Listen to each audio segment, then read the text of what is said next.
Glória a Deus, louvado seja o nome do Senhor, exaltado seja o seu santo nome. Todo joelho se dobrará e toda língua confessará. Jesus Cristo é o Senhor, para a glória do Deus Pai. Ele é o Senhor dos senhores, Ele é o Rei dos reis. Ele é o único, que entrou no Santo dos Santos, nas regiões celestiais, com o seu sangue. E com esse sangue comprou povos de todas as raças, tribos e nações. E os constituiu reis e sacerdotes. E reinarão sobre a terra. A palavra diz: reinarão sobre a terra. Hoje cantamos sobre esse grande rei e um dia nós veremos os portais eternos se abrirem. Eu falei de portas espirituais. O Salmo 24 diz: levantai, ó portas, as vossas cabeças. Levantai, ó portais eternos, para que entre o Rei da Glória. Todo olho verá essa entrada triunfal do Rei da Glória. Eu quero compartilhar com você, para começar, o texto que está no livro de Isaías, capítulo 6. É a visão do trono de Deus. Isaías teve uma visão. Ele viu o trono de Deus. E ele narra isso assim: no ano da morte do rei Uzias, eu vi o Senhor assentado sobre um alto sublime trono, e as abas de suas vestes enchiam o templo. Serafins estavam por cima dele, cada um tinha 6 asas, com 2 cobria o rosto. Vou começar, perdão, porque eu esqueci de acionar para gravar aqui. Eu gravo toda a mensagem que Deus me dá. Eu vou fazer a leitura de novo. No ano da morte do rei Uzias, eu vi o Senhor assentado sobre um alto sublime trono, e as abas de suas vestes enchiam o templo. Serafins estavam por cima dele, cada um tinha 6 asas, com 2 cobria o rosto, com 2 cobria os pés, com 2 voavam, e clamavam uns para os outros, dizendo: Santo, Santo, Santo é o Senhor dos exércitos. Toda a terra está cheia da sua glória. As bases do limiar se moveram à voz do que clamava, a casa se encheu de fumaça. Então eu disse: ai de mim, estou perdido. Porque sou um homem de lábios impuros e habito no meio de um povo de impuros lábios. E os meus olhos viram o Rei, o Senhor dos exércitos. Então um dos serafins voou para mim, trazendo na mão uma brasa viva, que tirara do altar com uma tenaz. Com a brasa tocou a minha boca e disse: eis que ela tocou os teus lábios. A tua iniquidade foi tirada e perdoado o teu pecado. Depois disso, ouvi a voz do Senhor que dizia: a quem enviarei e quem há de ir por nós? E eu disse: eis-me aqui, envia-me a mim. Volta o versículo anterior, 7. Com a brasa tocou minha boca e disse: eis que isto tocou os teus lábios, a tua iniquidade foi tirada e perdoado o teu pecado. Isaías viu o trono de Deus. Ele viu a grandeza, a glória de Deus, essa glória que cantamos nos louvores hoje aqui. Ele viu a majestade de Deus. Ele viu a presença de Deus na sua magnificência. Ele enxergou, ele viu com os olhos. E ele viu algo ao redor do trono. Ele viu os anjos voando ao redor do trono e dizendo uns para os outros. A Bíblia narra muitos textos em que anjos aparecem. Anjo fala com Maria: vai descer sobre você o Espírito Santo. O anjo fala com José: não a deixe, que dela está gerada do Espírito Santo. O anjo fala com João, o anjo fala com vários. não falou com Isaías. O anjo não falou com Isaías. Isaías viu o anjo falando com o anjo. Anjo falando com anjo. Clamavam uns para os outros, dizendo, olhavam um para o outro e dizia, santo, santo, santo é o Senhor. Toda a terra está cheia de sua glória. E o outro anjo olhava para o outro anjo e dizia, santo, santo, santo é o Senhor. E o anjo olhava para o outro anjo e dizia, santo, santo, santo é o Senhor. Anjo falava para anjo. Santo, santo, santo é o Senhor, toda a terra está cheia de sua glória. E um dia eu perguntei, tem até um louvor, por que é que os anjos clamam? Um dia eu perguntei, pai, por que que os anjos falam para os anjos? Por que esse diálogo angelical clama, fala em alta voz? Clamar é falar em alta voz. Por que que eles repetem incessantemente, santo, santo, santo é o Senhor? Toda a terra está cheia de sua glória. Porque eles foram testemunhas da queda de anjos que estavam na presença de Deus e que caíram porque relativizaram a santidade de Deus, porque esqueceram-se da santidade de Deus. Hoje nós somos mentores de pastores, pela nossa idade, pela nossa experiência, por tudo que fazemos, muitos pastores pedem que nós sejamos como pais espirituais. E nós estávamos numa cidade do interior de São Paulo, onde um desses pastores que nos tinha como pais espirituais fez uma cerimônia de consagração de um copastor. E no momento da celebração daquela cerimônia, a presença de Deus foi palpável, era muito forte. Na hora da cerimônia, na hora da consagração, na hora do azeite derramado sobre aquele homem numa cidade aqui do interior de São Paulo, foi tão forte a presença de Deus que pessoas foram batizadas com dons naquela hora, muito, muito sobrenatural, e eu fiquei extasiada com aquilo. Eu mesmo senti algo que eu nunca tinha sentido, era como se o meu corpo levitasse, parecia que tinha perdido todo o peso, como se eu não estivesse no chão. Tal era a presença do Espírito Santo de Deus. E aí, quando terminou todo o cerimonial, o jantar, eu fui para o hotel e eu me ajoelhei e falei, Deus, muito obrigada, muito obrigada, muito obrigada, porque o Senhor permitiu que eu estivesse presente num dia tão especial, e mais, o Senhor estava testificando que a escolha daquele pastor estava certa. E muito obrigada pela tua presença e pela grandeza da manifestação do teu Espírito. E eu estava falando, e o Senhor falou, fica quietinho, eu quero falar com você. E ele me fez uma pergunta. Ele disse, se numa congregação de homens, onde um homem foi ungido pastor, a minha presença foi tão manifesta como nesta noite,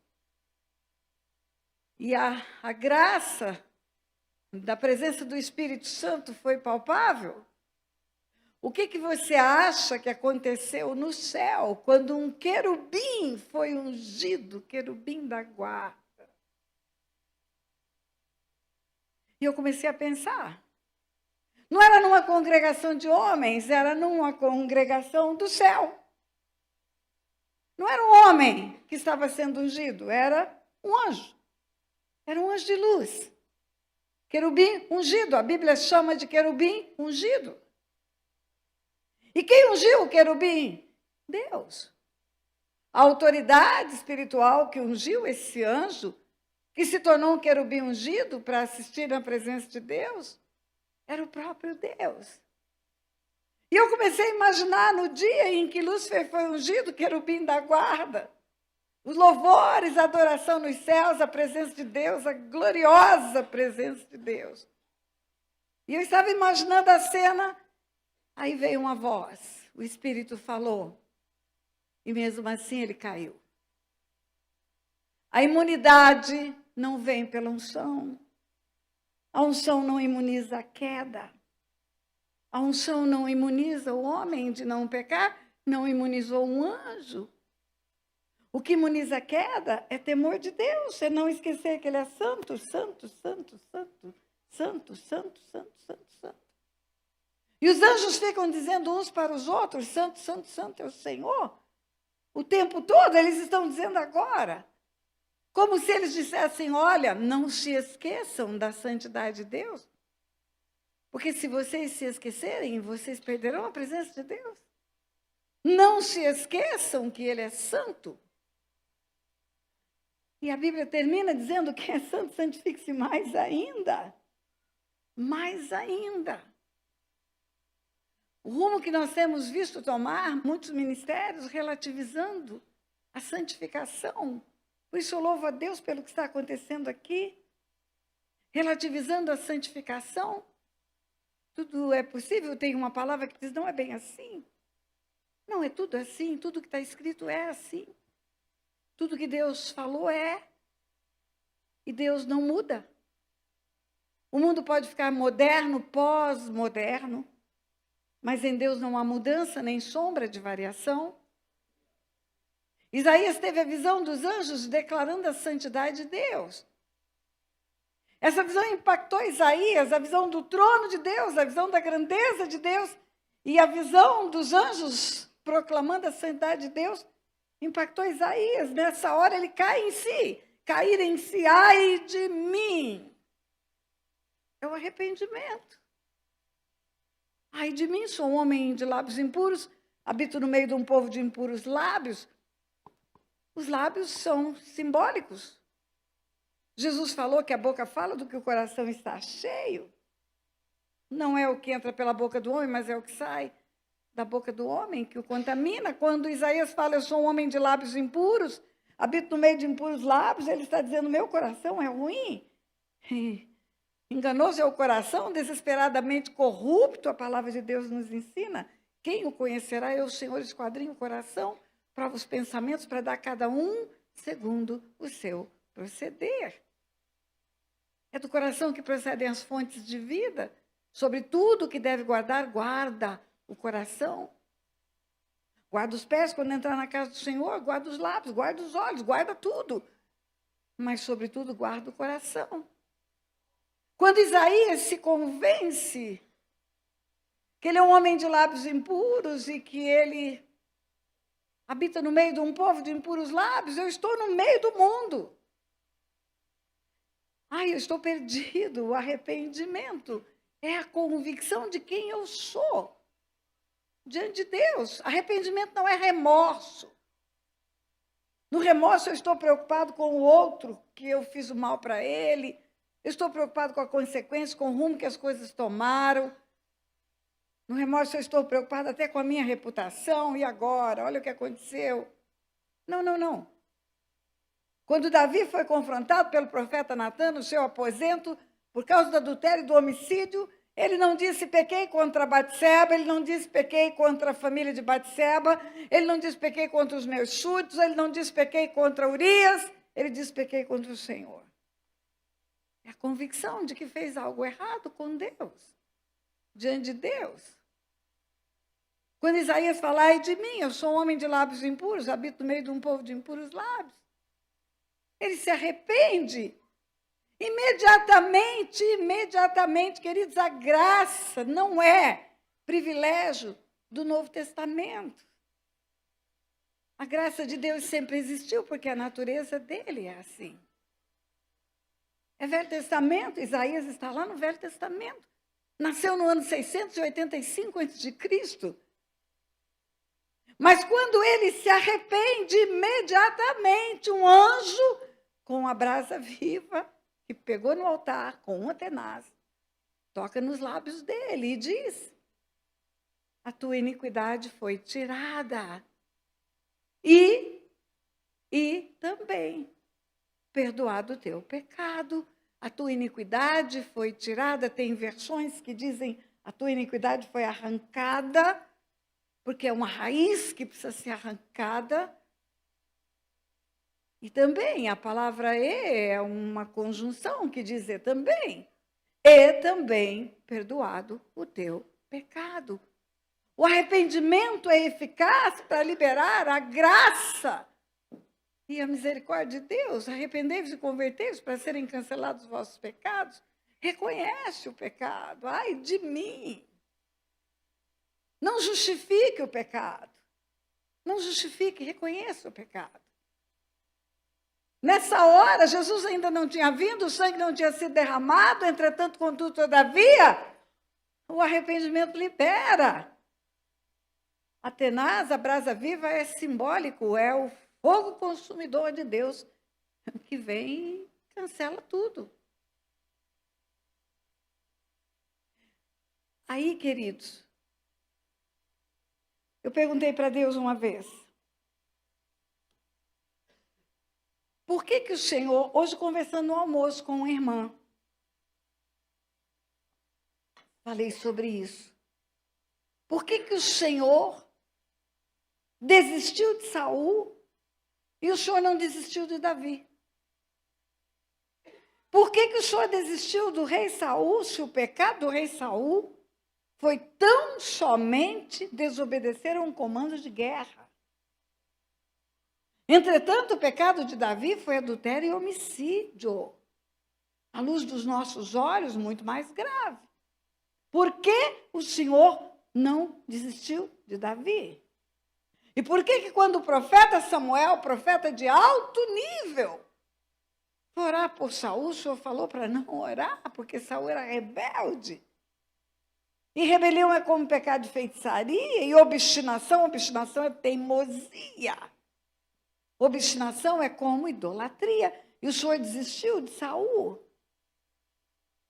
E o Senhor me respondeu. Ele é onipresente, onisciente, onipotente, e na onisciência tem a presciência, ele sabe tudo antes que tudo aconteça. O pensamento não chegou à mente, ele sabe qual é, a palavra não chegou aos lábios, ele sabe qual é. O afeto do coração é conhecido por ele, e vendo o amanhã, ele viu o arrependimento de Davi. Ele viu Davi sendo confrontado no seu aposento e dizer, pequei contra o Senhor.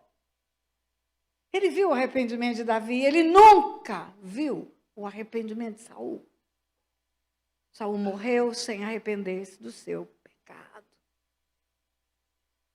O que eu estou querendo dizer para você é que o arrependimento, que Deus fica esperando que aconteça, é tudo que ele precisa para liberar uma brasa viva do altar e desligar as nossas ligaduras. Arrependei-vos e convertei-vos para serem cancelados os vossos pecados. Falei isso várias vezes aqui hoje pela manhã. E aí, queridos, eu quero dizer para você que a nossa história, ela pode ser zerada hoje. Quando eu falei pela manhã de arrependimento, eu falei, procura alguém para você confessar os seus pecados. Agora, confessar pecados sem arrependimento não funciona. Se não houver arrependimento, a dor de haver ferido o coração de Deus, de haver afrontado Deus, não vai funcionar. Vai ser só uma conversa. Entretanto, se houver o constrangimento de haver feito o que é errado e o coração quebrantado, que Deus vê e ele não resiste, é o que ele precisa, diz que ele não resiste a um coração quebrantado. E eu disse ontem à noite que o evangelho começa com João Batista dizendo, arrependei-vos. E quando você arrepende, você produz frutos dignos de arrependimento. Ser nova criatura não é levantar a mão. Ser nova criatura é ter o caráter de Cristo em nós. É fazer algo diferente do que fazíamos. Ninguém consegue enxergar em nós o velho homem mais, ele está enterrado.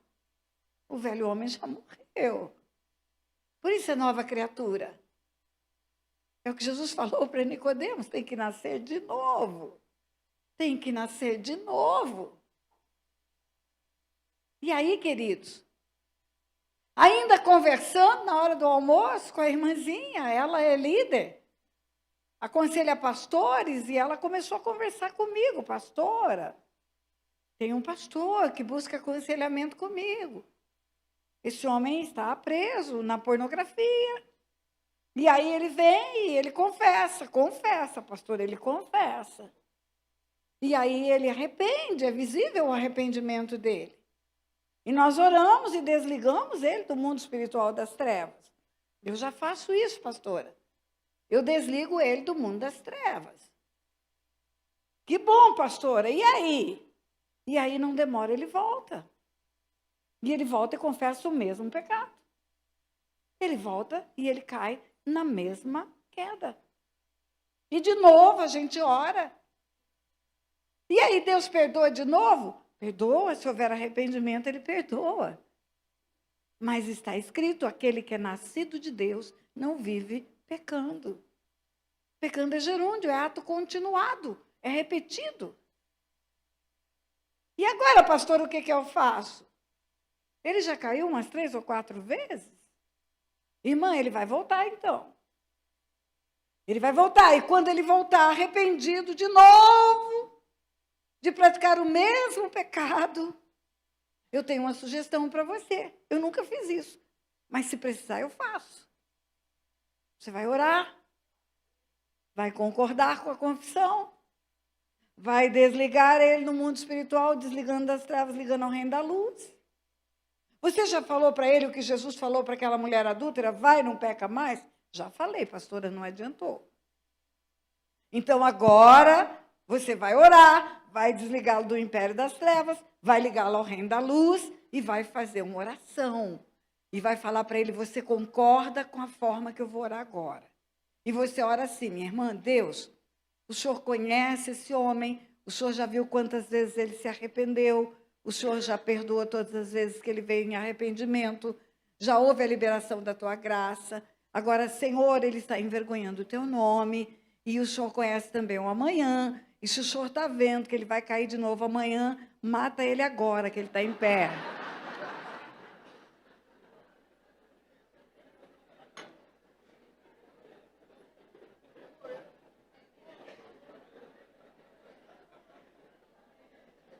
Você está brincando com a santidade de Deus.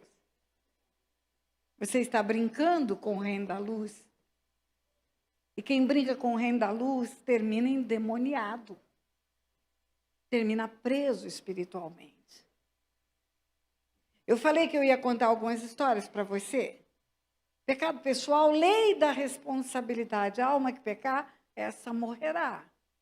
Lei da responsabilidade, eu pequei, eu respondo, eu fico separado de Deus. Não são meus filhos, não são meus netos, não são os meus bisnetos. Mas, no meu pecado, eu fico separada de Deus e eu deixo um legado geracional para meus filhos, meus netos, bisnetos e tataranetos. Maldição é bíblica. E maldição não é por deliberação do diabo. O diabo não faz nada por conta própria. Tudo com a permissão de Deus. A Bíblia conta a história de Caim e Abel. Caim matou Abel. O Senhor chega para Caim e fala, onde está Abel, teu irmão? Caim fala, eu acaso sou tutor do meu irmão? Eu vou dar conta dele? Eu é que vou prestar conta do meu irmão?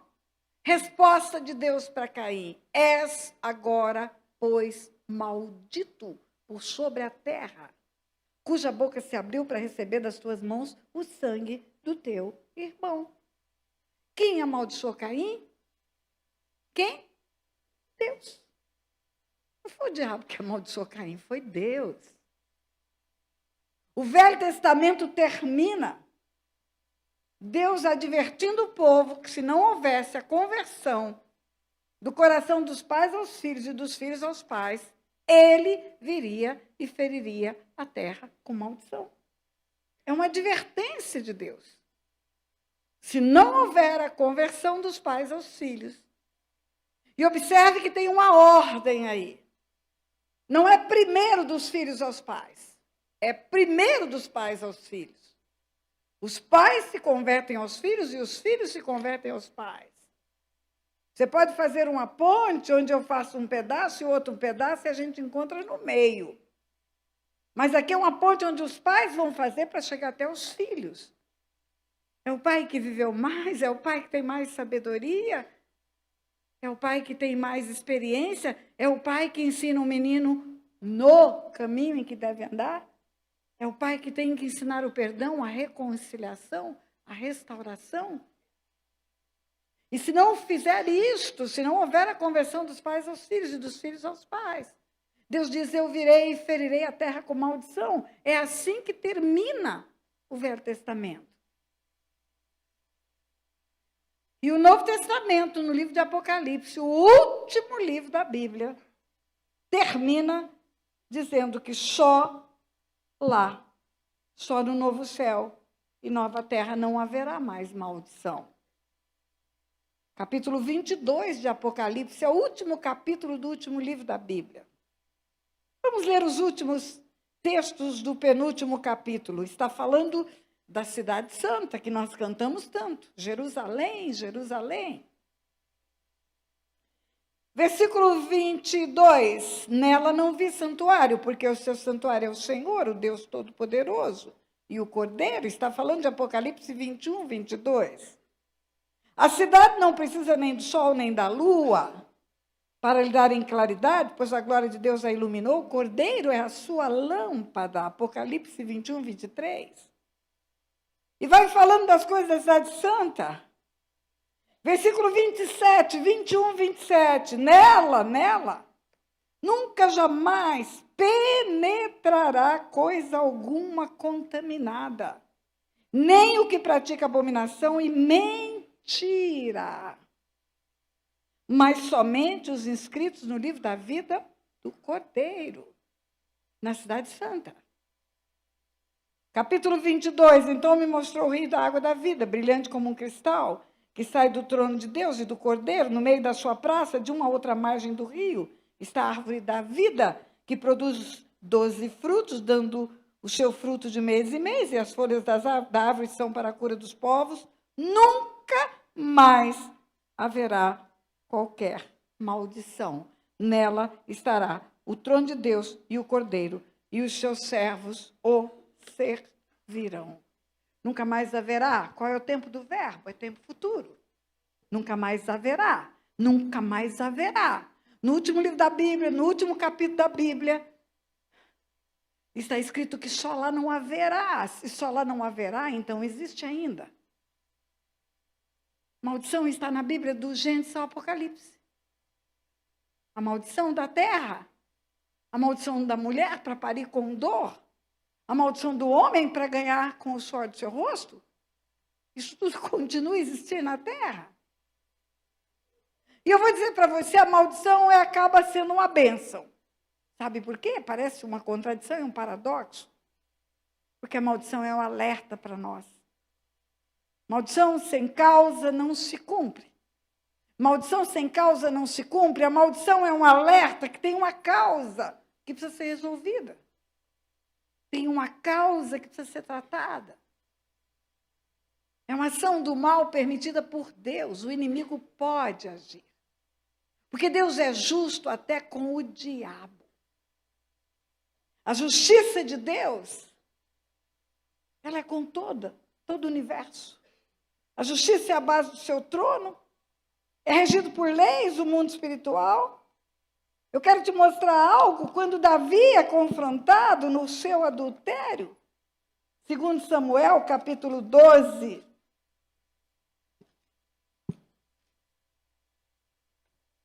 ele se arrepende.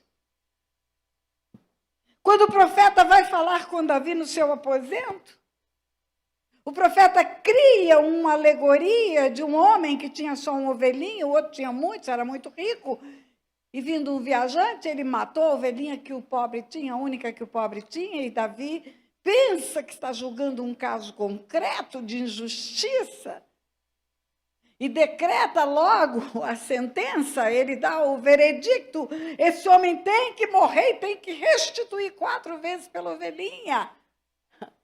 E o profeta olha para ele, eu acho que o profeta apontou o dedo e falou, tu és esse homem, é você o cara. É você, Davi. E aí Deus começa a falar pela boca do profeta, até ali o profeta criando a alegoria, para tirar do rei a resposta. Versículo 9, de 2 Samuel 12. Por que, pois, desprezaste a palavra do Senhor, fazendo o que era mal perante ele? A Urias o Heteu feriste a espada e a sua mulher tomaste por mulher, depois de o matar com a espada dos filhos de Amon. Quem matou? O amonita, era na guerra. Davi não foi para a guerra, Davi ficou em casa, descansou. Depois as armas, encostou as armas e foi descansar. Não tem descanso da guerra. Você só vai descansar da guerra quando Satanás estiver preso num lago de fogo de enxofre por toda a eternidade. Não pode descansar, tem que vigiar o tempo todo. Davi tomou a mulher, mandou matar Urias. Você conhece a história? Manipulou, mentiu que queria notícias de batalha, não queria coisa nenhuma. Queria que Urias viesse para casa para deitar com a mulherzinha, porque a mulherzinha engravidou do rei. E o medo do rei, da hora do apedrejamento, a mulher gritar, é filho do rei o que está na minha barriga. Não tem adultério de uma pessoa só. O profeta diz, versículo 10, agora, pois, não se apartará jamais a espada da tua casa. Casa é família. Porquanto me desprezaste, tomaste a mulher de Urias o Heteu para ser tua mulher. Assim diz o Senhor, eis que da tua própria casa suscitarei o mal sobre ti. Tomarei as tuas mulheres à tua própria vista e as darei ao teu próximo, que se deitará com elas em plena luz deste sol. Porque tu fizeste em oculto, mas eu farei perante todo Israel e perante o sol. Escute bem, isso aqui é uma regra espiritual, é uma lei espiritual. O nosso pecado oculto, aquilo que está encoberto, Deus está falando porque fizesse em oculto. Mas eu farei perante todo Israel e perante o sol. Aquilo que fazemos em oculto, encoberto, entre quatro paredes, que ninguém vê, vai gerar uma consequência espiritual que vai ser um escândalo.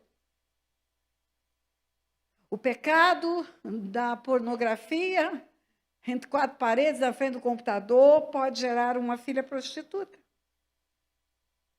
Pode gerar um filho pedófilo. Vai virar um escândalo. O que você fez no oculto, Davi, agora, na geração da sua casa, eu vou fazer perante todo Israel, perante todo o sol.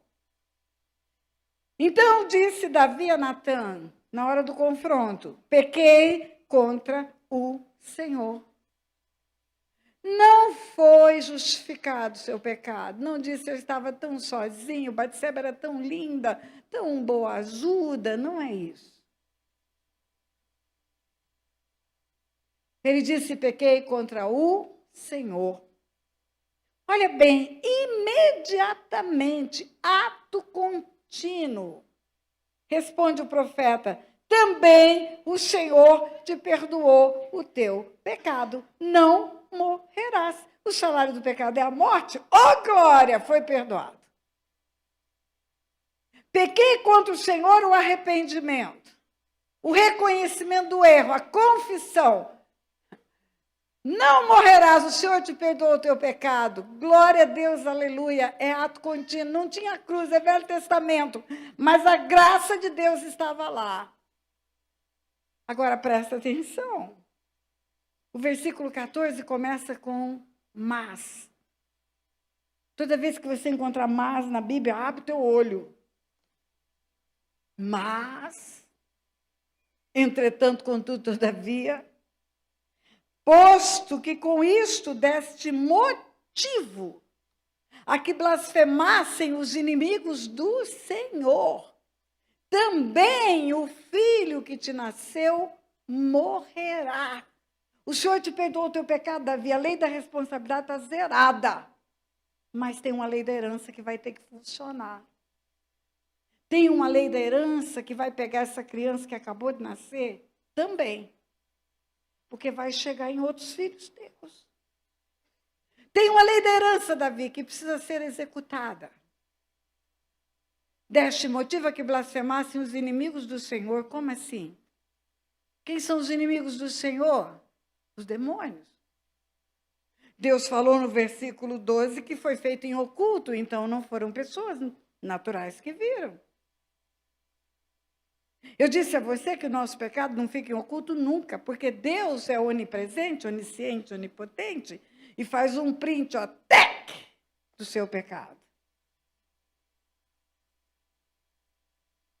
O diabo não é onipresente, onipotente, onisciente, mas você viu ontem, quando eu fiz a abertura aqui lendo o texto de 1 Coríntios capítulo 5, que o mundo espiritual é diferente do mundo natural, não se aplicam as leis da física, tempo, espaço, não existe no mundo espiritual, tudo é aqui agora, já.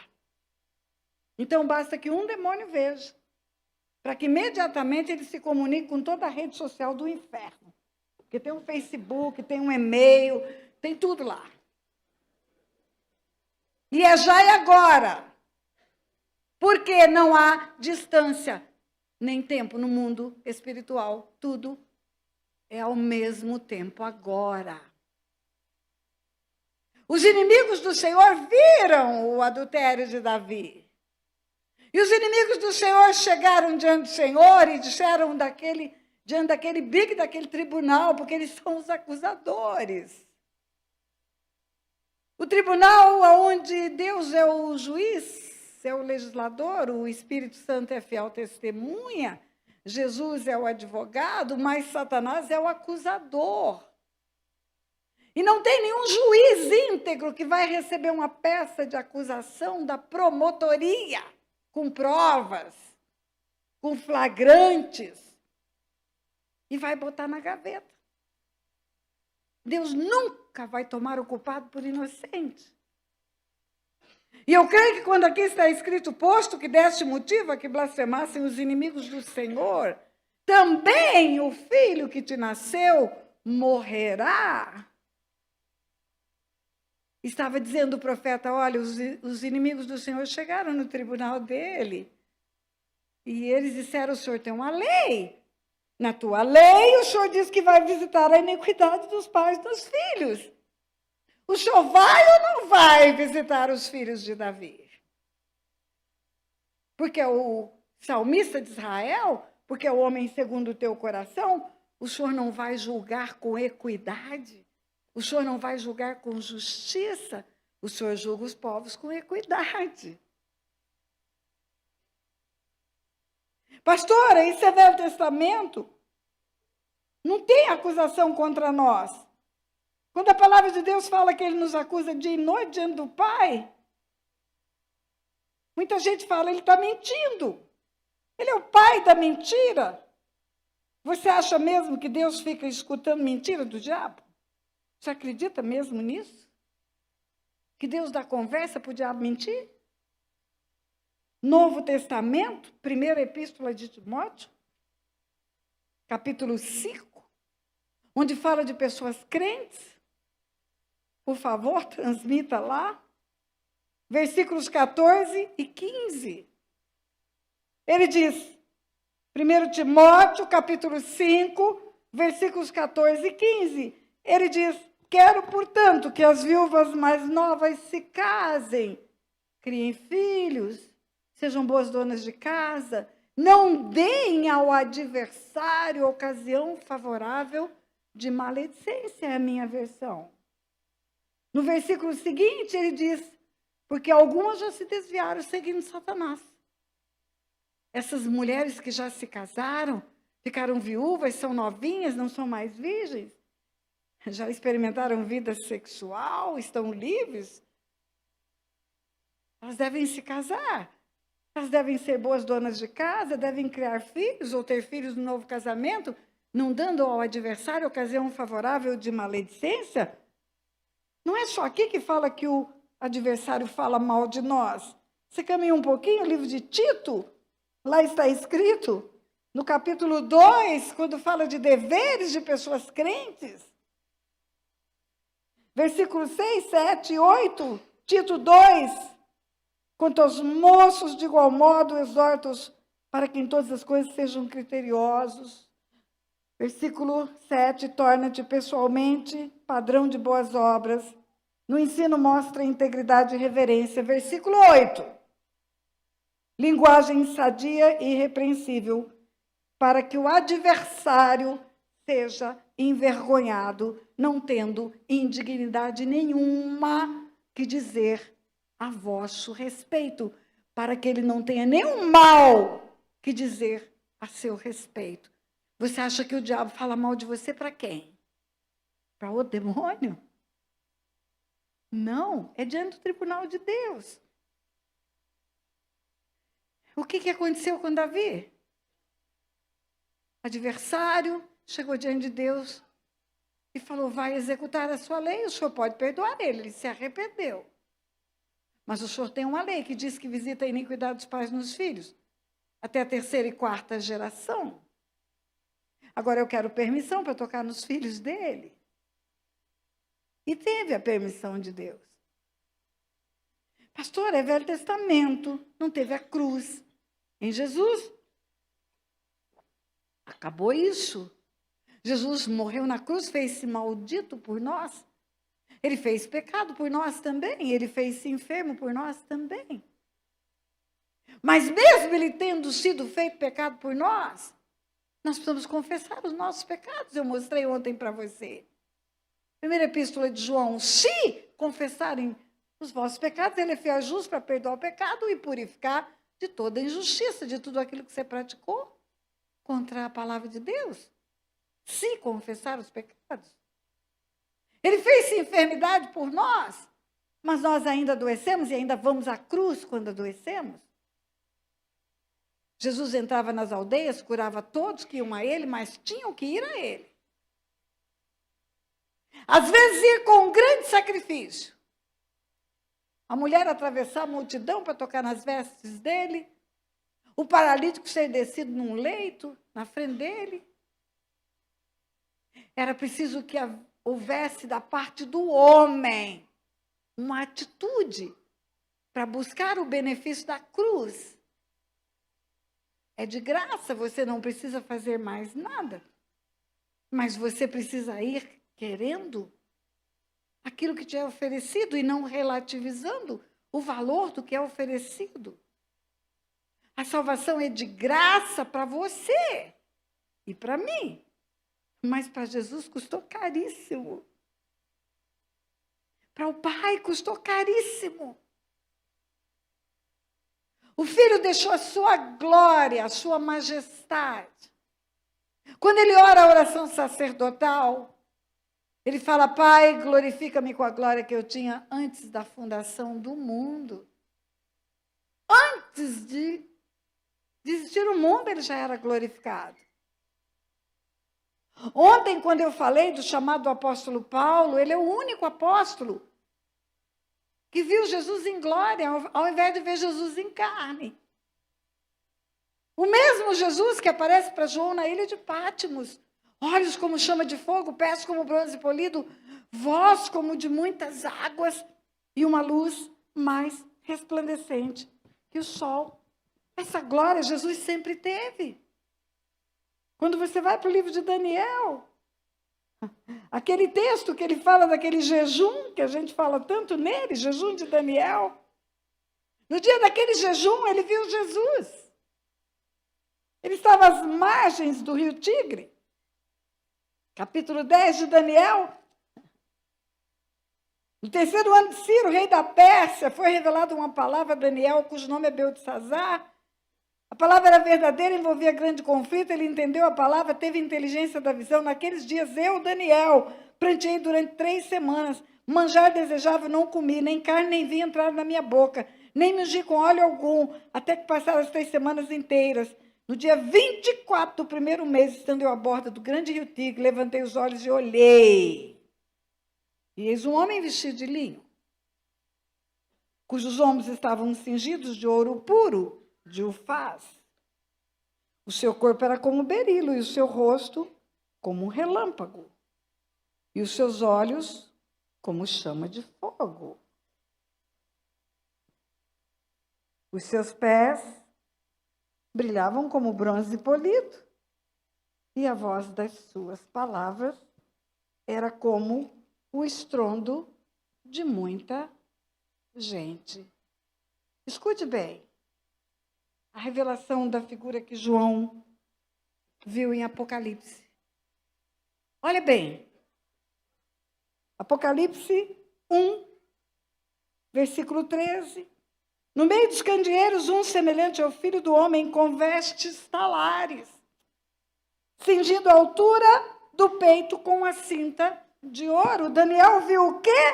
Um homem vestido de linho, cujos ombros estavam cingidos de ouro puro de Ufaz. João viu o quê? A sua cabeça e os seus cabelos eram brancos, como a alva lã, como a neve, e os seus olhos como chama de fogo. O seu corpo era como berilho, o seu rosto como um relâmpago, os seus olhos como chama de fogo, Daniel fala. Versículo 15 de Apocalipse 1, e seus pés semelhantes ao bronze polido, como refinado numa fornalha, a voz como a voz de muitas águas. Daniel fala, seus pés brilhavam como bronze polido, e a voz das suas palavras era como o estrondo de muita gente. É Jesus que ele viu. Ele viu Jesus com a glória que tinha antes de vir em carne. Ele viu Jesus como Jesus era desde antes da fundação do mundo. Jesus sempre teve essa glória. E ele teve restituída essa glória, porque João, quando viu, ele já tinha a glória de volta.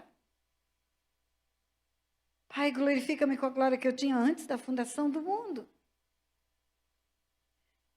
Filipenses capítulo 2 fala que ele se humilhou e tornou-se figura humana. Ele despiu-se dessa glória. Daniel, quando viu, caiu desmaiado. João, quando viu na ilha de Pátimo, disse, quando eu vi, eu caí como morto. E Saulo de Tarso, quando viu, caiu também. Se ele vem em glória, todo mundo cai como morto, ninguém fica em pé diante dele.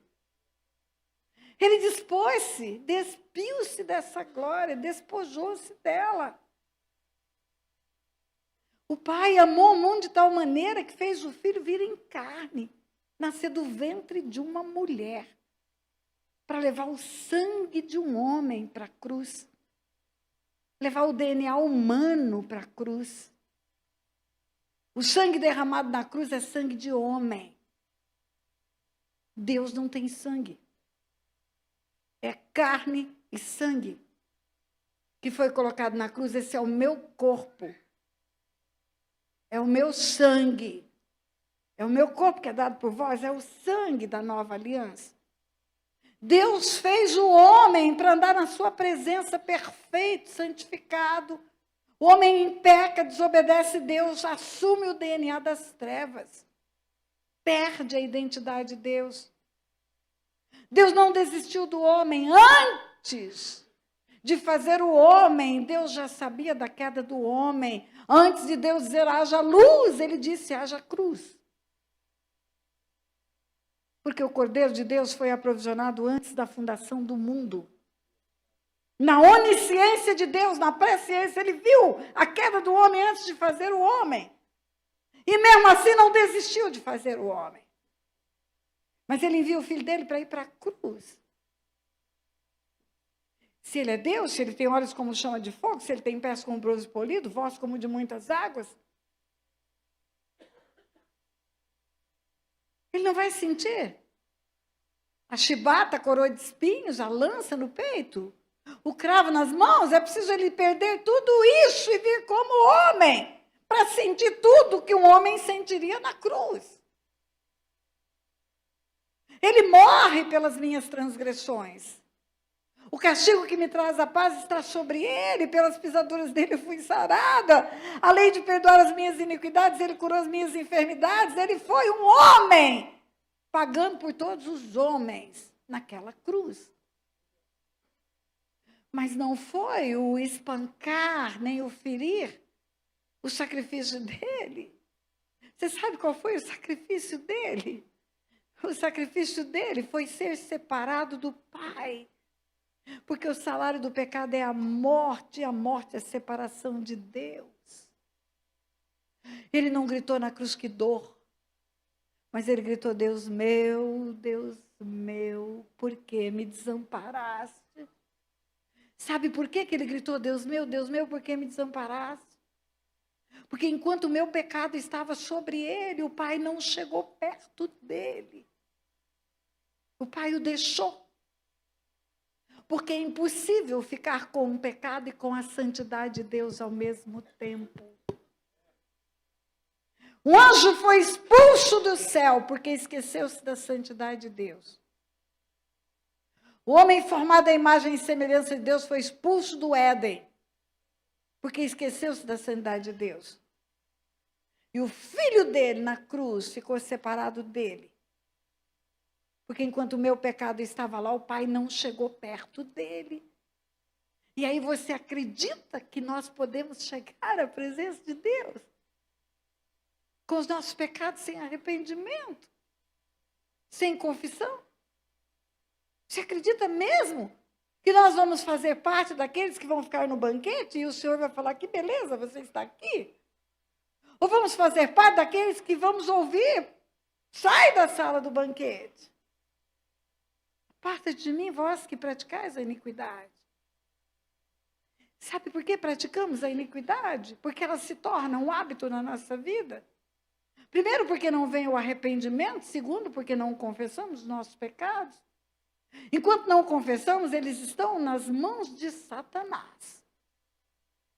Eles estão na jurisdição das trevas. O que está em oculto, o que está encoberto não está na luz. A confissão é uma regra espiritual poderosa para mudar de reino a história de um homem. A vida dele estava no império das trevas. Quando ele traz para a luz, ele permite que aquele que governa na luz derrame o sangue que limpa tudo, que zera a conta. Ontem eu falei do pecado de Abraão, do pecado de Noé, do pecado de Davi, que eu falei mais um pouco hoje. Sabe aonde estão publicados esses pecados? No maior livro que a humanidade lê. Todo mundo sabe dos pecados deles. Todo mundo. Por que o meu pecado tem que ficar oculto? Encoberto. Eu sou melhor do que Davi? Pastora, Davi viu cumprir-se a maldição da sua filiação, da sua genealogia. Mas ele se arrependeu do seu pecado. Acontece que no Velho Testamento, porque não tinha cruz, não havia como romper maldições. Só a partir de Jesus, que foi maldito por nós, é que pôde haver o rompimento das cadeias malditas hereditárias. Só que eu comecei esse seminário dizendo para você que nada é automático. A cruz é um depósito que nós podemos ir lá, lançar mão, obter benefícios, mas não é automático. Eu preciso ir pela cura da enfermidade, eu preciso ir pedindo perdão pelo meu pecado, e eu preciso pedir perdão pelos meus pecados geracionais. Não para mudar a lei de responsabilidade com os meus pais, avós, bisavós e tataravós, mas para reconhecer a existência de uma herança. Eu mostrei para você hoje de manhã os fariseus, dizendo para Jesus, nossos pais fizeram tudo errado, nós não fizemos. E Jesus dizendo, sabe o que vocês estão fazendo? Vocês estão dando testemunho, que são filhos deles. Por isso, sobre vocês vai vir todo o sangue derramado na face da terra. Para quem não estava aqui de manhã, corra para Mateus 23, a partir do versículo 27, você vai ver Jesus dizendo que desde o sangue do justo Abel até o sangue de Zacarias, estava sobre a geração que estava diante dele. Porque ao invés de confessar pecados, contavam histórias só. Contar histórias não é confessar pecados. Imagina, você teve um pai que foi homicida, derramou sangue inocente, e aí você conta, meu pai foi um homem mau, matou muita gente, foi cangaceiro, botava na espingarda lá os sinais das pessoas que ele matou, ele foi completamente violento. Isso é contar história. Confessar pecados é dizer, Deus, na tua lei está escrito, não matarás. E os meus antepassados foram homicidas, deixaram órfãos, deixaram viúvas, derramaram sangue inocente, sangue que clama da terra diante do Senhor. Confessar pecados de uma descendência, confessando dos ancestrais, uma descendência confessando a corrupção pela promiscuidade sexual. Não é dizer meus pais foram cheios de promiscuidade, meu avô foi um garanhão, pegou um monte de mulher por aí. Isso não é confessar pecados. Confessar pecados é chegar diante de Deus e dizer, Deus, a palavra diz, não adulterarás. E os meus antepassados foram adúlteros. Eles não honraram seus corpos, não honraram suas esposas, não tiveram como bendito o leito do matrimônio, geraram filhos bastardos. Confessar pecados é diferente de contar histórias. Por isso que Jesus fala para aqueles fariseus, vocês estão só contando história, raça de víbora, vocês vão encher a medida dos vossos pais, vão fazer tudo igual. Se você se arrepende, você desconecta, você desliga, você renuncia à herança, você tem direito a renunciar à herança. O mundo espiritual é legal não de joia, mas de leis. No mundo natural, você pode renunciar a uma herança. No mundo espiritual também. Mas para renunciar a uma herança num tribunal, você não quer, o teu pai foi um traficante, dinheiro ganho com morte, dinheiro ganho com vício, você não quer, você precisa formalizar um processo de renúncia ao direito de herança. Você tem que declarar que é filho, reconhecer os erros dele, no caso, reconhecer os bens que ele deixou, juntar documentos que provem todos os imóveis que ele adquiriu, e expressamente vai renunciar àquilo que está ali no processo. O juiz vai te chamar, vai falar, esse cara é doido, está renunciando ao direito de herança? Você tem o direito de renunciar. Você não quer. Ele vai te ouvir e você vai dizer, não quero. Ele vai ver se você está nas suas faculdades mentais normais, se não está sob pressão. E quando ele concluir que tudo isso é real, ok, ele vai homologar a tua renúncia. Nós chegamos no tribunal do céu e renunciamos à herança maligna que foi construída. Livro de Levítico, volta lá, 26, 40, 41, 42. Depois que Deus fala de bênçãos e maldições, ele fala, mas se confessarem as vossas iniquidades e as iniquidades dos vossos pais, que cometeram contra mim, eu me lembrarei da minha aliança. Confessarão a sua iniquidade e a iniquidade dos seus pais. No versículo seguinte, 41, ele diz, e tomarem por bem o castigo da iniquidade. O que é tomar por bem? Deus, o Senhor é justo, a sua lei foi transgredida, eles desobedeceram a tua lei, por isso há esse legado geracional maligno. Eu reconheço que o Senhor é justo, e é por causa da tua justiça que pesa sobre mim esse legado hoje. Pastor Otto, eu estive aqui no dia da Bíblia. Pastor, aquela pregação está na internet ainda no canal da igreja? Deve estar, né? Eu quero aquela pregação, porque eu me lembro como Deus falou naquele dia. E naquele dia eu contei que o pastor Otto era o dia da Bíblia. O pastor Otto nasceu num lar cristão. A mãe dele se converteu porque passou um missionário na fazenda e deixou uma Bíblia. Hoje ela teria 120 anos. Há 120 anos atrás, essa mulher morava na roça, numa fazenda.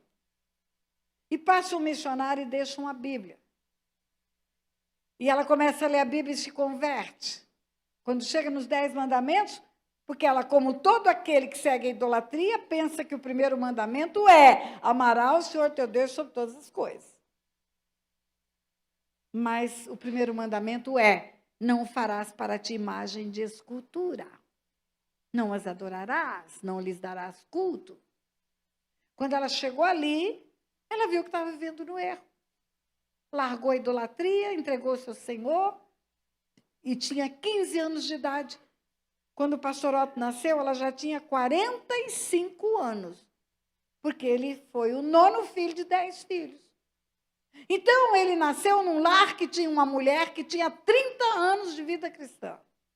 Não era jovem cristã, não era uma cristã nova. Era uma mulher madura espiritualmente. Criou todos os filhos no Evangelho. Ele tem irmã que foi missionária da Junta de Missões Nacionais por mais de 30 anos. A mãe dele foi fundadora de igrejas. Todos os filhos criados no Evangelho, todos os netos no Evangelho, todo mundo. Eu cheguei nessa família, eu fiquei impressionada de ver o que eu nunca tinha visto. Mas quando eu comecei a entender do mundo espiritual, eu comecei a fazer uma leitura de uma maldição que havia nessa família. Todo mundo crente, todo mundo na presença de Deus, todo mundo na igreja, mas todos os primeiros filhos homens morreram prematuramente. Todos. O primeiro filho homem dela morreu com 2 aninhos de idade. O primeiro filho homem da neta mais velha morreu com 22 anos. Deixou um órfão de 3 anos. O primeiro filho homem do outro filho morreu com 18 anos. E morreu, até chegar no nosso bebê, que nasceu com 4,2 kg e 12 horas depois estava morto. Ninguém sabia explicar, ninguém. Os médicos eram amigos, a pediatra que assistiu a criança falava assim para mim: Tânia, não tem explicação para o teu filho estar morto. Se teu filho tivesse um sintoma, um só, de uma deficiência respiratória, eu teria levado ele para a UTI. Teu filho estava super normal. Ele respirou, ele mamou. Aí o jargão crentez, porque tem português, japonês, francês e crentez. O jargão crentez dizia assim: é a vontade do Pai. É boa, perfeita e agradável. Deus deu, Deus levou. Louvado seja o Senhor. Deus sabe o que faz? Ele faz sempre o que é melhor.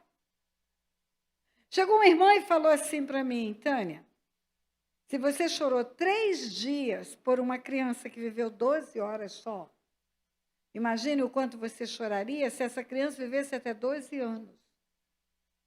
Você teria muita coisa para lembrar, muitas fotos, muitos momentos para recordar. Você ia sofrer demais. Imagine que essa criança podia ter um problema físico que ia se manifestar com 12 anos de idade, uma deficiência cardíaca, respiratória, pancreática, e aí ela ia morrer com 12 anos, e Deus levou ela com 12 horas para você sofrer menos. Nada disso entrava no meu coração. Eu não imaginava um Deus que colocasse na minha barriga uma criança, a gestação chegar ao fim, normal, nascer uma criança saudável, mamar, chorar, eu colocar nome, o quarto estava pronto, o enxoval estava pronto, o registro foi feito no cartório, alegria plena, total, ganhamos um filho homem, e 12 horas depois está morto, e eu não saí do hospital com meu bebê, eu saí com um caixão embaixo do braço. Não, isso não combina com Deus. Tem alguma coisa errada. Deus não é sádico. Ele é o Deus que sara. E outra coisa, na palavra de Deus, a promessa para os justos, e os justos são aqueles que são justificados pelo sangue de Jesus. A promessa é de longevidade. No livro de Jó está escrito que o justo será recolhido como um feixe de trigo maduro, no devido tempo, em robusta velhice. Não é antes da hora. Feixe de trigo maduro é depois que passou todo o processo. Na palavra de Deus fala que o justo toma nos braços os filhos e até os filhos dos filhos, netos. Hoje nós temos bisnetos, estamos grávidos do 2º bisneto. Isso é o filho do filho do filho do filho. A palavra de Deus diz que o justo florescerá como uma palmeira, como o cedro do Líbano, plantado na casa do Senhor na velhice. Ainda vai dar frutos para anunciar que o Senhor é reto e o Senhor vai lhe renovar a seiva. O Senhor tem renovado a nossa seiva. Eu sou uma mulher de 71 anos de idade. Não tem um dia da minha vida que eu não prego em algum lugar. Viaja pelo mundo todo. O ano passado, quando chegou no fim do ano, eu somei os quilômetros que eu rodei. No Brasil e fora do Brasil, deu 145 mil quilômetros, dá 4 voltas ao mundo. Meu marido tem 81 anos de idade. Essa é a promessa de Deus. A promessa de Deus não é enterrar filho com 18 anos. Não é um homem de 22 anos morrer e deixar um órfão de 3 anos de idade. Queridos, a palavra de Deus diz que pela palavra de 2 ou 3 testemunhas a verdade se estabelece. O Milton, o sobrinho do Otto, que morreu com 22 anos, toda a igreja testemunhava e testifica a vida santa que aquele menino levava. Ele tinha um filho de 3 anos, com 22 anos, porque ele casou cedo, porque não queria fornicar. Namorou, noivou e casou. E já era pai. Menino trabalhador, menino de Deus, foi líder de adolescente, líder de jovem. Tudo certinho na vida daquele moço, e aquele moço fazendo transporte escolar na cidade de Assis. À noite, levando o povo para a faculdade, Marília, bate com a Kombi na cabeceira de uma ponte, não acontece nada com ninguém. E ele quebra o pescoço e morre só ele. O único justo que tinha na Kombi era ele. E deixa um filho de 3 anos. Então, se pela palavra de 2 ou 3 testemunhas a verdade se estabelece, aquele menino era crente, era santo, foi salvo, foi salvo, foi salvo. Ele foi para a vida eterna. Está com Deus. Agora, pergunta para mim se é vida abundante enterrar um filho de 22 anos. Se a vida abundante é a minha sogra, enterrar todos os netos dela, homens. Eu tenho netos, eu sei o que isso pode representar. Nós temos 6 netos. Imagine enterrar todos os netos. É vida abundante uma criança ficar com 3 anos de idade e perder o seu pai? Não, não é. Então, é uma coisa e outra coisa é outra coisa. Olha que grande filosofia.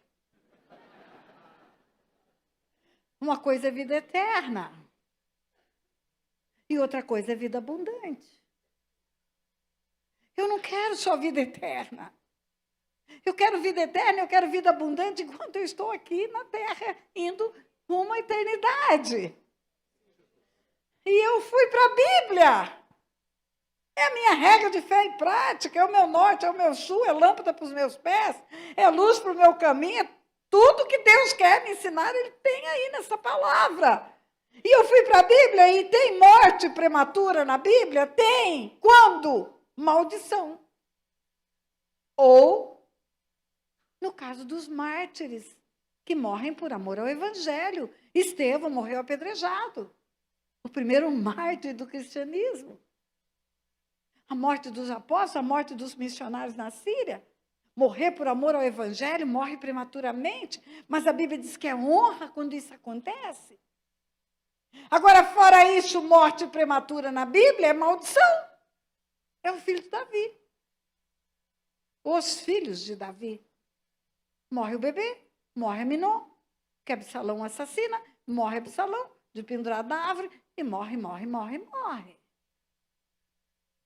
Raquel. Raquel jovem, está grávida de Benjamim, é o seu segundo filho. Ela era amada de Jacó. Só que teve um probleminha. Raquel fugiu, levou os ídolos do lar do pai dela. Ídolos do lar que ela não adorava, porque não eram os ídolos dela. Eram objetos de ouro. Quem já foi a Israel, foi ao museu, viu lá. Objetos de ouro menor do que esse microfone aqui. Raquel roubou o ouro, na verdade. Furtou. O pai foi atrás e discute com Jacó. Você levou a minha família, minhas filhas, ainda levou os meus ídolos do lar. Eu não, você sim, eu não, você sim. Até que Jacó está irado e profere uma palavra de maldição. Morra quem estiver com os ídolos do lar de Labão. Ele era autoridade sobre ela, o esposo. Maldição sem causa não se cumpre, pastora, mas tinha causa. Ela infringiu 2 dos 10 mandamentos. Não furtarás. Honra teu pai e tua mãe, para que prolongue os dias na terra que teu Deus te dá. 2 mandamentos. A maldição se cumpriu. Raquel morre jovem, deixa um órfão chamado Benjamim, ainda bebê, e outro filho chamado José. Morte prematura na Bíblia está associada à maldição. E maldição sem causa não se cumpre, tem que ter uma causa. Então eu quero saber qual é a causa que mata os primogênitos da minha família. E eu fui atrás. Eu fiz aquilo que eu chamo de mapeamento. A minha sogra se converteu com 15, ok? Da minha sogra para frente, só crente. E antes? Não, antes não. Ela teve um bisavô que teve escravos. Um homem sanguinário que matava pessoas, que derramava sangue inocente. Derramava sangue pela cor da pele só. Tratava pessoas como animais, como coisas. E derramou sangue inocente. E aí se converte a dona Guiomar, se converte os filhos, se converte os netos. Mas ninguém pede perdão por isso. Ninguém confessa que os antepassados derramaram sangue inocente. E esse sangue clama diante de Deus, não é só para Caim que ele fala. O sangue do teu irmão clama da terra a mim. És agora, pois, maldito por sobre a terra, cuja boca se abriu para receber das suas mãos o sangue do teu irmão. O sangue derramado numa família vai trazer morte prematura, acidentes frequentes, doenças graves. E sabe o que vai acontecer? Vai encher a medida. A outra geração também vai derramar mais um pouquinho de sangue. E a outra geração vai derramar mais um pouquinho de sangue. E a outra vai derramar mais um pouquinho de sangue. Como assim, pastora? Ninguém mais matou ninguém. Você que pensa, você não sabe a quantidade de abortos que tem no nosso meio. Você não sabe quanto sangue derramado continua a acontecer no nosso meio. Eu vou falar de aborto para você amanhã. Mas eu quero concluir a respeito de maldições hoje. Os pecados dos nossos antepassados construíram uma herança para nós. Pecados de prostituição, de pornografia, resultam na promiscuidade que vivem hoje os nossos filhos. O pai era viciado em pornografia, o filho virou viciado em pornografia também, acabou abusando sexualmente, na verdade estuprou o irmãozinho de 3 anos de idade, o irmãozinho de 3 anos de idade se torna um pedófilo, e agora ele abusa de todos os sobrinhos dele. Eu estou te falando de um caso concreto. A visitação da iniquidade dos pais nos filhos. Ninguém confessa, porque todo mundo fala isso não existe. Como não existe? Se eu fizer o mapeamento das famílias aqui, eu vou ver que existe. Pecados de vício. Meu filho está no crack, pastora. Meu filho está perdido nas drogas. Nós vamos procurar a razão disso. Tem uma porta aberta para vício nessa família. Essa porta aberta pode ser um avô que tinha um alambique, pode ser um bisavô que tinha uma distribuidora de bebida, pode ser um avô viciado também. Pecados de idolatria, pecados de feitiçaria. Se você é brasileiro, se você faz parte dessa nação, somos todos filhos dessa pátria amada Brasil, cantamos ontem. E se não confessou ainda pecados geracionais, você tem heranças terríveis na sua vida. A idolatria, ela é a base dos primeiros anos do Brasil. Primeira missa. A reforma protestante já estava acontecendo na Europa, 1517. O Brasil estava sendo descoberto ainda. A reforma protestante acontecia lá e o Brasil era governado por Dona Maria Louca, enforcava Tiradentes. Os primeiros moradores do Brasil foram os degredados. A gente estudou isso. Os primeiros moradores eram os degredados que vieram de Portugal e Espanha. Quem eram os degredados? O que é degredo? É mandar desterrar. Eu só fui lembrar disso quando eu fui estudar para fazer concurso para juíza. O que são os degredados? São os condenados por Portugal e Espanha. Os crimes mais hediondos, os piores crimes, serial killer. Degredo para o Brasil era a pena. Bota no navio e manda para o Brasil. Brasil, colônia penal de Portugal. Os nossos antepassados foram os bandidos que vieram nos navios dos degredados. E chegaram aqui e estupraram as índias. E depois roubaram o ouro. E depois praticaram uma idolatria terrível. E depois tiveram escravos. Não foi só o bisavô da dona Guiomar que teve escravos. Tem muitas histórias familiares aqui. Pastor Luiz é do Nordeste.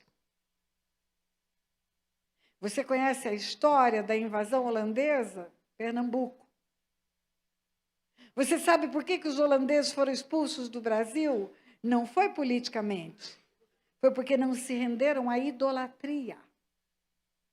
Eles não se prostraram diante de ídolos porque eles eram judeus.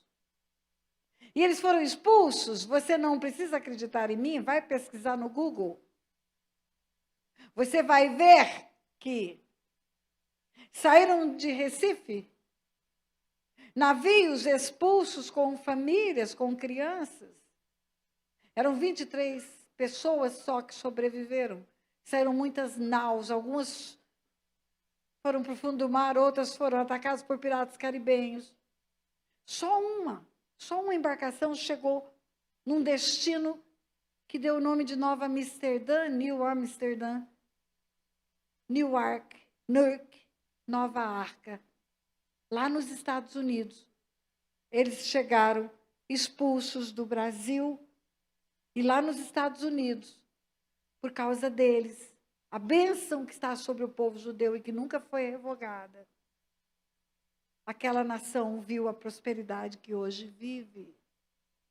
Você vai ver uma reportagem na revista Isto É Dinheiro, que chama de Recife a Manhattan, Isto É Dinheiro. Entra lá, de Recife a Manhattan, fala que era Recife, no passado, para os Estados Unidos, o que Manhattan é para o Brasil hoje. A riqueza foi expulsa pela idolatria, a bênção foi expulsa pela idolatria. Abençoarei os que te abençoarem, amaldiçoarei os que te amaldiçoarem. Essa é a promessa de Deus para os descendentes de Abraão. O Brasil amaldiçoou os descendentes de Abraão, botou para correr.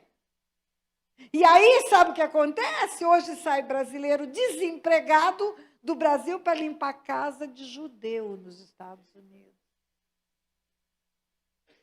Sabe como que é o nome disso? Maldição. Maldição sem causa não se cumpre, pastora, mas tem causa. Tem causa. As maldições de feitiçaria, de pagelança.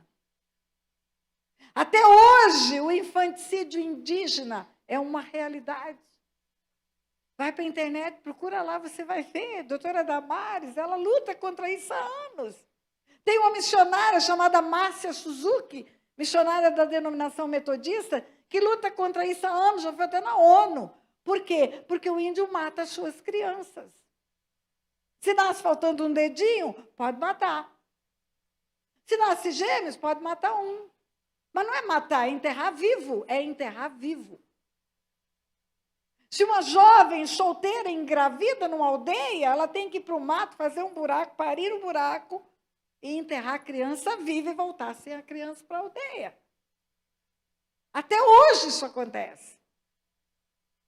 Tem coisas que você pensa que são fakes, que acontecem na internet. Recentemente, no Pará, foi encontrada uma criança enterrada viva, ainda vivia, a Polícia Federal mostrou. Coloca lá crianças enterradas vivas pelos índios, até hoje. E a população indígena está dizimada no Brasil, por quê? Você acha que é porque eles pegam gripe?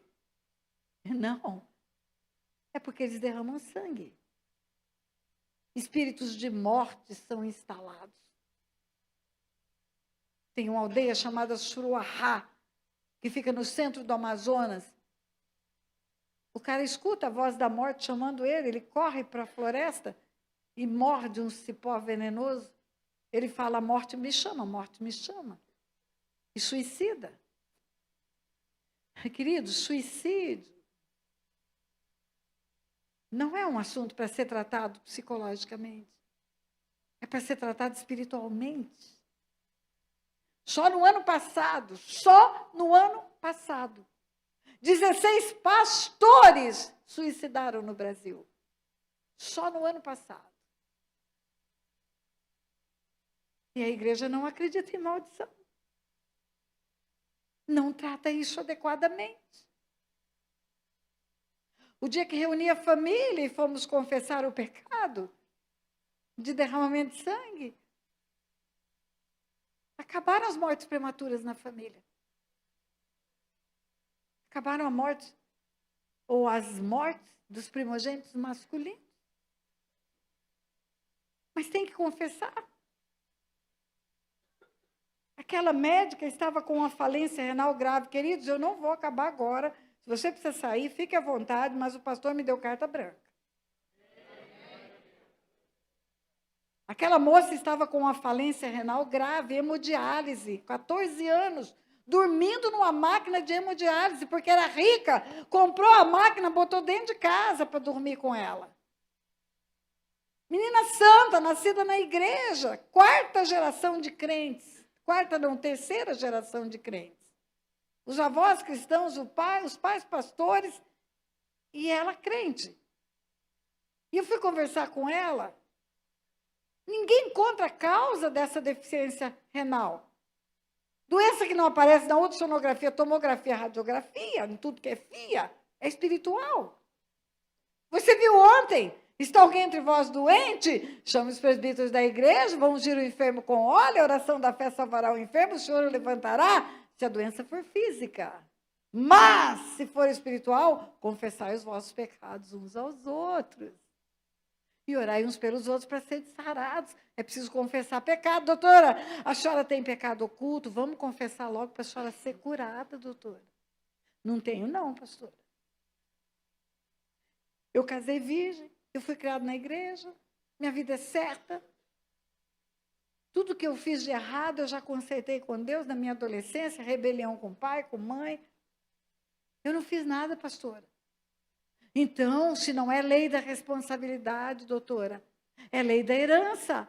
Se isso está acontecendo com você e não é pecado pessoal, você não tem vida abundante porque você está morrendo aos poucos numa máquina de hemodiálise, então isso é herança. Reúne sua família, coloque eles para ouvirem um material sobre heranças espirituais. Está aí para vender, se você quiser, se você não puder comprar, tem no YouTube de graça. Reúne sua família, bota a família para escutar. Se tem alguma coisa encoberta, alguém vai por misericórdia e amor a você vai confessar, seus pais, seus avós. E ela fez isso. E, coincidentemente, eu pude ir a São Paulo, eu tinha que tirar um visto no consulado de Angola, no dia que ela reuniu a família. E aí, a família toda reunida, todo mundo ouviu por 3 vezes o material de heranças espirituais. Aí eu falei, vocês ouviram? Sim. Entenderam? Sim. Então, agora eu vou contar um segredo para vocês. O dia que eu orei com a doutora Andréia, que eu aconselhei a doutora Andréia a levar esse material para casa, para dar para a família ouvir, o Senhor falou comigo que a vovó tinha a chave espiritual da doença dela.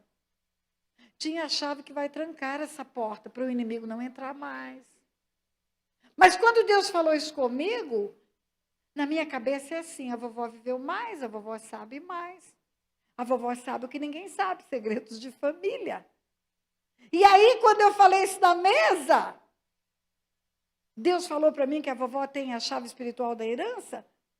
A vovó levantou a mão na ponta da mesa, tinha umas 14 pessoas da família. E ela falou, e eu tenho mesmo? E todo mundo olhou para a vovó. E a vovó começou a contar uma história. Era jovem, 16 anos, casou, foi morar na roça, não tinha juízo e não tinha Jesus. E aí arrumou um amante. E o marido descobriu, e o marido matou o amante, lavou a honra, era comum naquele tempo. Lavou a honra, enterrou no fundo do quintal. Chamou a mocinha e falou, você está vendo essa terra aqui? Está mexida assim? Porque o teu amante está enterrado aqui. Descobri tudo, matei ele, está aqui. Agora você escolhe, ou você abre a boca e eu vou preso, porque eu vou encontrar o corpo. Um dia eu saio. E o dia que eu sair, eu mato você e enterro nesse mesmo lugar. A outra opção é você ficar quietinha, não conta para ninguém o que eu fiz. Eu não conto para ninguém o que você fez, nós vamos ver bem os dois o resto da vida. É claro que ela optou pela segunda opção. Boca fechada, ó. Quando aquela mulher começou a falar aquilo, a família estava numa cadeira de rodinha, eu só empurrei a cadeira para trás. E olhava para um e olhava para outro, e a boca da família... Ah! E aí um filho levantou e falou, mamãe, você não precisa falar nada. Isso aí é coisa velha, você não conhecia Jesus nesse tempo, mamãe. Não precisa contar isso, não se envergonhe diante de nós. Ela falava, eu entendi que eu preciso. E a outra filha levantou, mamãe, você hoje é crente, já se perdoou, Jesus já te perdoou. Se perdoa também, o sangue de Jesus já te lavou. Ela disse, mas eu preciso tratar disso. Ela crente, os filhos crentes, pastores, netos crentes, bisnetos crentes, todo mundo escutando a história da vovó de quase 90 anos. Resultado disso. Oramos, desligamos espiritualmente, pedimos que o Senhor recolhesse aquele sangue derramado que estava sobre a família, que tivesse misericórdia e retirasse o espírito de morte que vinha sobre aquela neta. Não demorou um mês, os rins da doutora voltou a funcionar. Eu não quero só te contar que os rins dela voltaram a funcionar. Eu quero chamar a sua atenção que quando você vê uma santa vovozinha da cabeça branca, ou um santo vovozinho da cabeça branca, você não imagina que ele foi um dia uma sirigaita de 16 anos, ou um homem ímpio de 20 anos. Você olha e vê sempre uma santa vovozinha. Mas pode ter segredos de família, que são responsáveis pelo que está acontecendo. Com as gerações que hoje você faz parte dela. Você está me entendendo, igreja? Você está comigo? Então tá. Então só aqueles que entenderam e creram. Esse negócio é igual quando você vai para a salvação. Você tem que crer com o coração e confessar com os lábios, porque isso é uma lei espiritual. É pela palavra que as coisas acontecem. Se você creu com o coração e você quer nesta noite, junto comigo, confessar pecados geracionais, desligar-se das suas heranças malignas, fique em pé. Só aqueles que creram. Não fique em pé se você não crer. Não fique. Eu não preciso que você me agrade. Nós vamos confessar todas as heranças que pesam sobre todos os brasileiros. Pastora, mas eu não sei se isso aconteceu na minha família. Oração não tem contraindicação, pode orar. Se aconteceu. Daniel, quando ele estava naquele cativeiro de 70 anos, ele não sabia tudo o que fizeram. mas ele confessou. Talvez aqui nesse lugar tenham pessoas que foram adotadas, nem conhecem seus antepassados. Mas não importa. O resultado dessa confissão, ela é tremenda no mundo espiritual, ele é tremendo no mundo espiritual. Eu não estou brincando com você. Eu estou falando de algo que Deus tem nos ensinado e nós temos grande responsabilidade diante de Deus. Você precisa abrir a boca e confessar. Os pastores e líderes da igreja, nos ajude se alguém passar mal. Se alguém passar mal, você precisa levantar a mão para dizer que passou mal, porque senão não saberemos. Eu acho até que aquele povo aqui da igreja que tem experiência de libertação deve ficar aqui na frente para ver a congregação. Não feche teus olhos. Fique de olho aberto. A tua mente não pode ser tomada nessa hora pelo inimigo. E a possibilidade dele tomar a sua mente é maior quando você fecha os olhos. Fique de olho aberto. Se você passar mal, só levantar a mão e pedir ajuda, só. Aí um líder vai até você e vai orar com você direto aí, onde você está. Volto a dizer, não feche os olhos. Você precisa falar. O mundo espiritual é movido pela palavra. É pela palavra que Deus criou os mundos. É pela palavra que você confessa Jesus como teu Senhor. Agora, deixa eu dizer uma coisa para você. O que nós vamos tratar aqui são as heranças. Nós não vamos tratar o pecado pessoal. Então, o pecado pessoal você precisa confessar para uma pessoa que vai orar e desligar a sua vida do império das trevas. Eu não estou resolvendo pecados pessoais. A lei da responsabilidade não está sendo tratada aqui. Somente a lei da herança. Por que a senhora está tratando só a lei da herança? Porque nós temos heranças em comum. Nós temos a mesma herança de idolatria, de feitiçaria. Sabe qual que é a consequência espiritual da herança de feitiçaria? Enfermidades nessa parte do corpo, cabeça e pescoço. Por que, pastora? Porque é essa parte que é ofertada para Satanás. Uma pessoa incorporada por um demônio, ela perde os sentidos dela. Ela oferece a cabeça para as trevas. Você vai ver pessoas que têm históricos de feitiçaria na família, muitas pessoas com doenças mentais, muitas pessoas com enfermidades de aneurisma, de tumores. Essa parte da cabeça foi ofertada para o santo. Mas e a mesa branca? Mesma coisa. A mesa branca incorpora, do mesmo jeito. O demônio entra dentro da pessoa. Ela não sabe que é demônio, mas é. Herança espiritual da idolatria. Traz solidão, torna-se iguais aos ídolos, os que os fazem, os que neles confiam. Os ídolos são solitários, eles não têm família. Famílias que se desmancham, divórcio para todo lado. Famílias de mentira, casamentos de fachada, mulheres solteiras. Por que solidão? Porque os ídolos são solitários, tornam-se iguais aos ídolos, os que os fazem, os que neles confiam. Eles não têm esposas nem esposos, não têm família na idolatria. Como não tem, pastora? Tem a Sagrada Família? Casamento na Bíblia é: deixa o homem seu pai e sua mãe, une-se a sua mulher, e torna-se os dois uma só carne. Uma só carne. Se Maria é virgem, não tem casamento. Como são os sacerdotes solteiros e as beatas solteiras. A idolatria nega a família. Herança da idolatria, famílias destruídas. Herança de vícios, vícios. Podem variar. Às vezes os demônios dão vícios novos, vício de jogo, vício de internet, vício de bebida, de álcool, de droga lícita. Mas elas têm sintomas na nossa vida.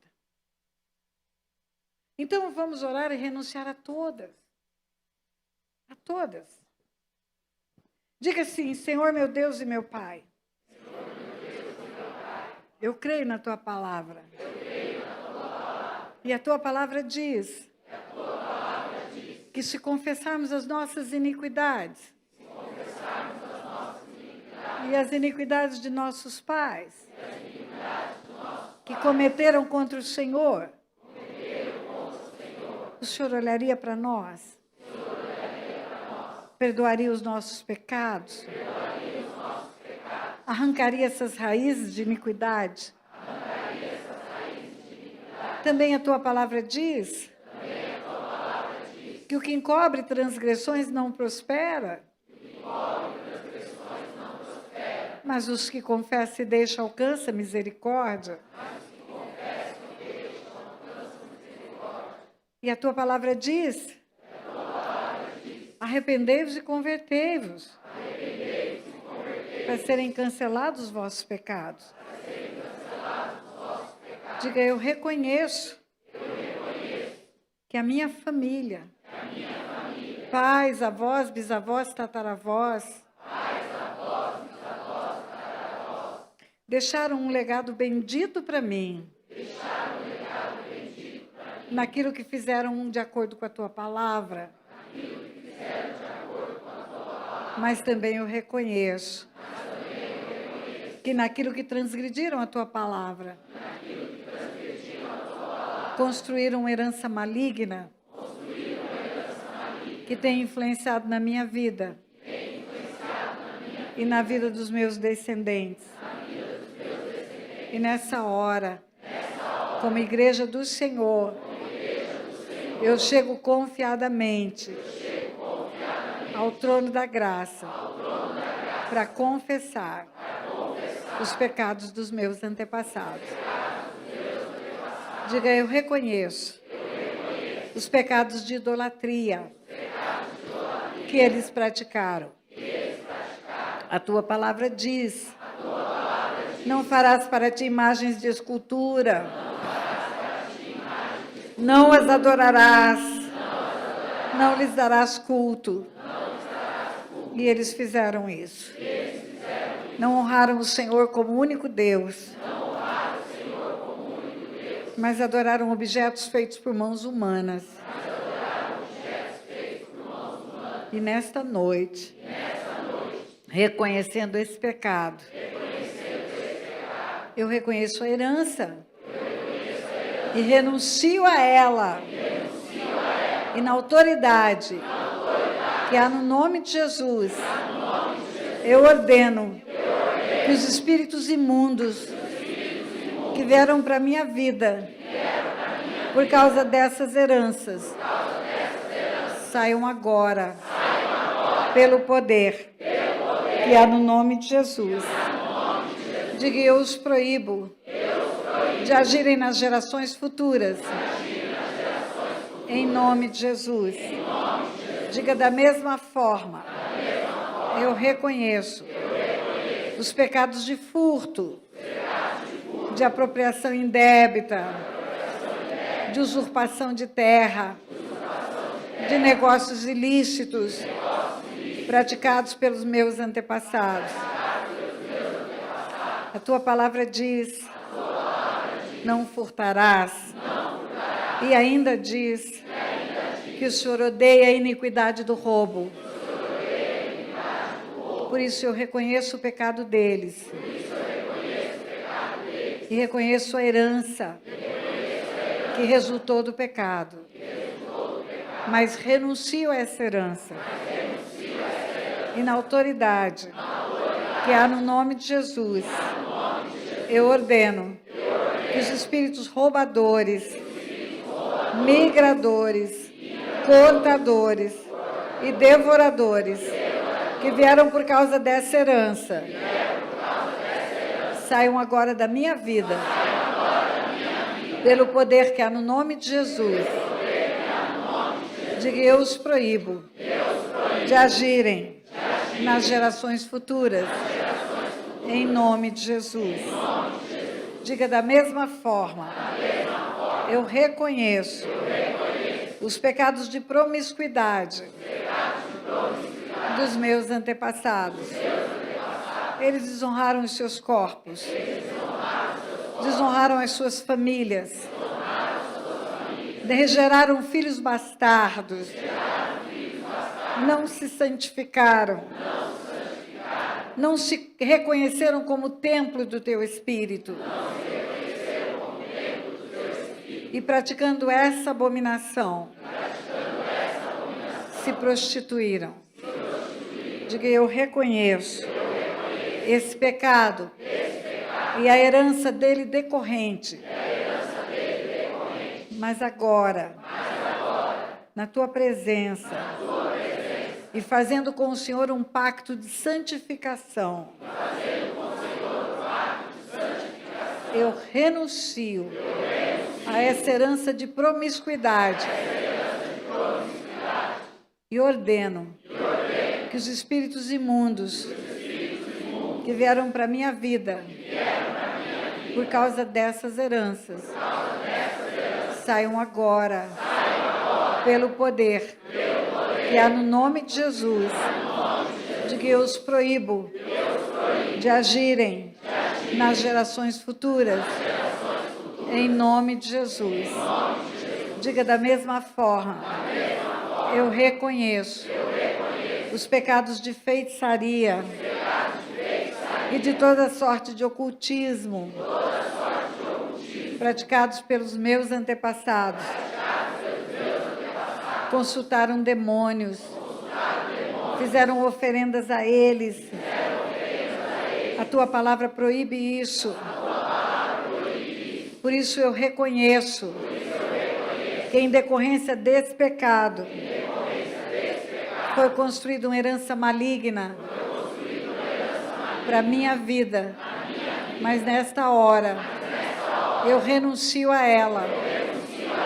E na autoridade que há no nome de Jesus, eu ordeno que os espíritos de loucura que vieram para a minha vida e para os meus descendentes saiam agora pelo poder que há no nome de Jesus. Diga também os espíritos de enfermidade na minha cabeça e na cabeça dos meus descendentes saiam agora pelo poder que há no nome de Jesus. Diga da mesma forma, eu reconheço os pecados de derramamento de sangue dos meus antepassados. Reconheço que fizeram vítimas, deixaram viúvas, órfãos, derramaram sangue inocente. E a tua palavra diz, não matarás. E eu reconheço que por causa do sangue derramado por eles, foi construída uma herança maligna para a minha vida e para os meus descendentes, de morte prematura, de doenças graves, de acidentes. Mas nessa hora, reconhecendo a maldade deles, confessando os pecados deles, eu renuncio a essa herança e faço um pacto de vida com o Senhor. Em nome de Jesus, eu ordeno que os espíritos de morte que vieram para a minha vida, trazendo doenças graves, morte prematura, acidentes frequentes, perda de filhos, saiam agora pelo poder que há no nome de Jesus. Diga, eu os proíbo de tocar nas gerações futuras. Em nome de Jesus. Diga, Senhor meu Deus e meu Pai, eu faço um pacto nessa noite com o Senhor, de observar a tua palavra, de viver a tua palavra, de andar nos teus preceitos e tomar para mim a herança da cruz, a herança que traz vida e vida em abundância. Diga, eu me desligo do império das trevas e me ligo ao reino da tua luz. Em nome de Jesus. Amém. Agora eu vou orar. Pai, a tua palavra diz que o que ligamos na terra como igreja é ligado nos céus. A tua palavra diz que havendo concordância na terra, haverá nos céus. A tua palavra, Senhor, nos assegura que aquilo que falamos e que entre nós concordamos, o Senhor diz sim, amém nos céus. Então, Pai, como igreja, ligamos na terra essas confissões. Como igreja, ligamos na terra essa renúncia de heranças. E como igreja, pedimos ao Senhor que diga sim, amém, nas regiões celestiais.